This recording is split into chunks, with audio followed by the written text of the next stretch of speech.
Joining me right now to talk about some of the issues facing the state is the Attorney General Ken Paxton.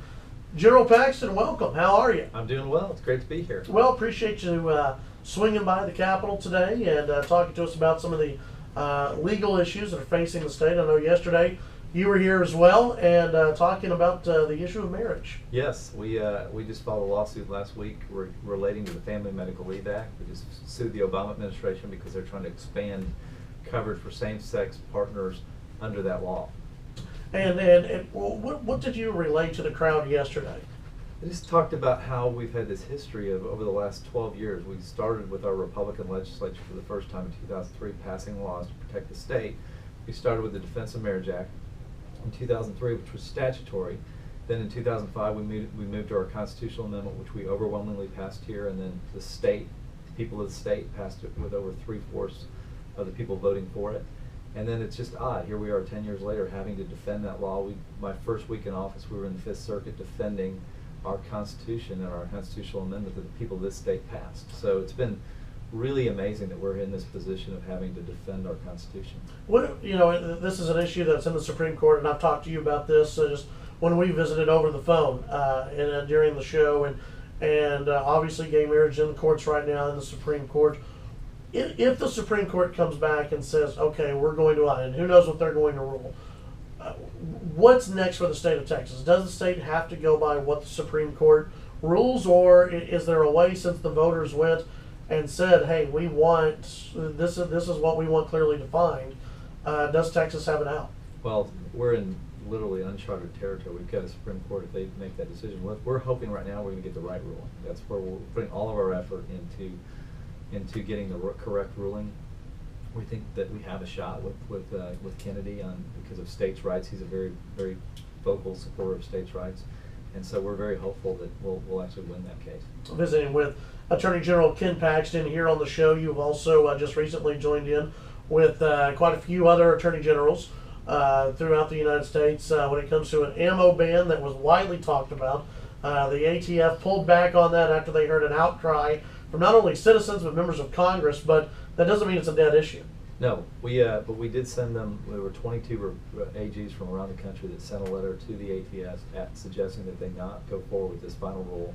Looks like they've held off on that. We're hoping that they'll continue to hold off. But as you know, as relates to Second Amendment, First Amendment, any issue related to the Constitution, vigilance is required, and so we'll be watching. What are some of the other issues that maybe haven't been as widely publicized that your office is looking into and discussing? Well, one that has been publicized that I thought I'd bring up is immigration. Right. As you know, the states led. Texas is leading 25 other states in the fight for really the rule of law. You know that Obama in November came back and issued an order, which he had said for 6 years that he didn't have the authority to issue, and said it was basically Congress's job. He issued an order that directly changed law. He went from saying these people are under the law are not allowed to be here, and he changed the law to say yes, they are allowed, and not only that, they can work here. So we filed a lawsuit in December. We've been arguing that case. We actually got a preliminary injunction stopping the implementation. We found out recently, much to our shock and much to the judge's shock, that the Obama administration, despite telling us they had not implemented, had begun implementing that law. And so now we're in the middle of trying to find out exactly what they've done, and we're waiting on the judge to determine what he's going to do based on the fact that they didn't tell the truth in court. Well, when you look at this whole issue of immigration, and you had Republicans in Congress saying, we're going to do this, we're going to do this, we're going to do this in order to stop it, and they didn't do anything in order to stop it.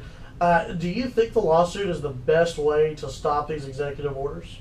Yeah, I mean, I would like to take different approaches. I would like Congress to do what they can to defund and to do what they can. But this is a way that we can, from Texas, we can operate. I mean, it's clearly a violation of law.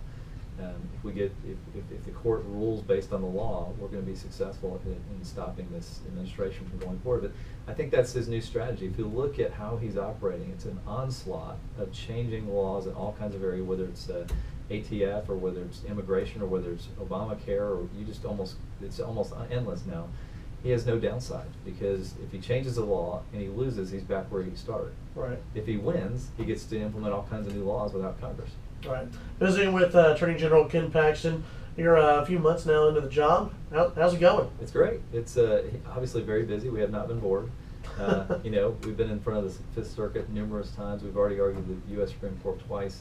We have voter ID coming up. We'll have redistricting. We have our school finance cases coming up. So when Abbott swore me in, he told me as I was getting sworn in, I put my hand down. He said, "You're going to be the busiest Attorney General in the history of Texas," and so far that's proved to be pretty true.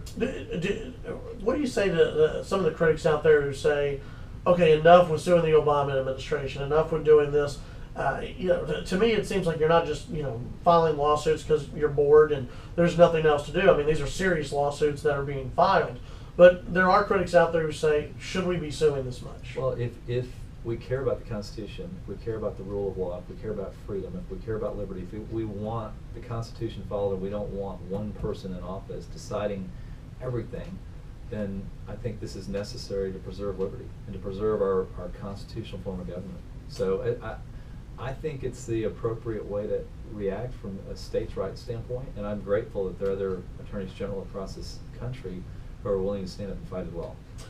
Any comment? I know in the last couple of days there's been a lot of talk on the license plate issue that is out there. What is this for those who really haven't been following it? What's going on with the Confederate license plates and that whole lawsuit? So my job as Attorney General is to represent the state. So the state allows people to issue license plates, different themes.